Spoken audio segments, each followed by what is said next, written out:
નમસ્કાર દર્શક મિત્રો, આપ જોઈ રહ્યા છો ગુજરાત આઈ ન્યૂઝ। તો જોઈએ આજના મહત્વના સમાચાર। આજરોજ તારીખ 11/2/2025 ના રોજ ગાંધીજીના બાવલા પાસેથી રોડનું કામ બંધ રખાવવા માટે વેપારી ભાઈઓ દ્વારા ચીફ ઓફિસરને અરજી કરવામાં આવી।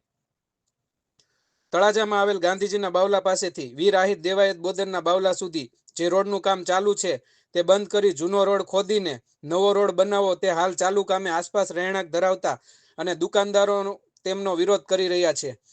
જે રોડ પર પડ ચડાવી કામ કરવામાં આવે છે તે બંધ રાખી રોડ ખોદીને લેવલ મુજબ નહીં બનાવવામાં આવે તો ચોમાસા દરમિયાન વરસાદનું પાણી દુકાન અને રહેણાંક મકાનમાં ઘૂસી જવાની સમસ્યા રહેશે અને દુકાનદારના માલ સામાનને ચોમાસા દરમિયાન નુકસાનીનો ભય રહેશે।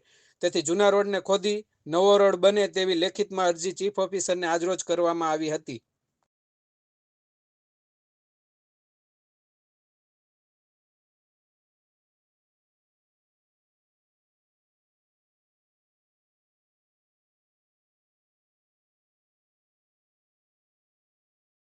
ભાઈ શું કામ અહીંયા આવ્યો હતો? અમે આવ્યા છીએ ગાંધીના પુતળાથી જે રસ્તાનું કામ થાય છે એ કામને રોકાવા માટે આવ્યા છીએ, કારણ કે ઉપર આરસીસી ની ઉપર આરસીસી કરે છે અને અમારી દુકાનોમાં પાણી આવી જાય એમ છે। અમારી દુકાનો નગરપાલિકાની હોવા છતાંય તે નગરપાલિકા કંઈ અમને ઊંચી નહીં લઈ દે, એટલા માટે અમે આ બંધ રખાવવા માટે આવ્યા છીએ। ખોદિયાણ કામ કરીને નવું આરસીસી કરે અથવા જે છે એ ખાડા પૂરીને રેગ્યુલર કરી નાખે।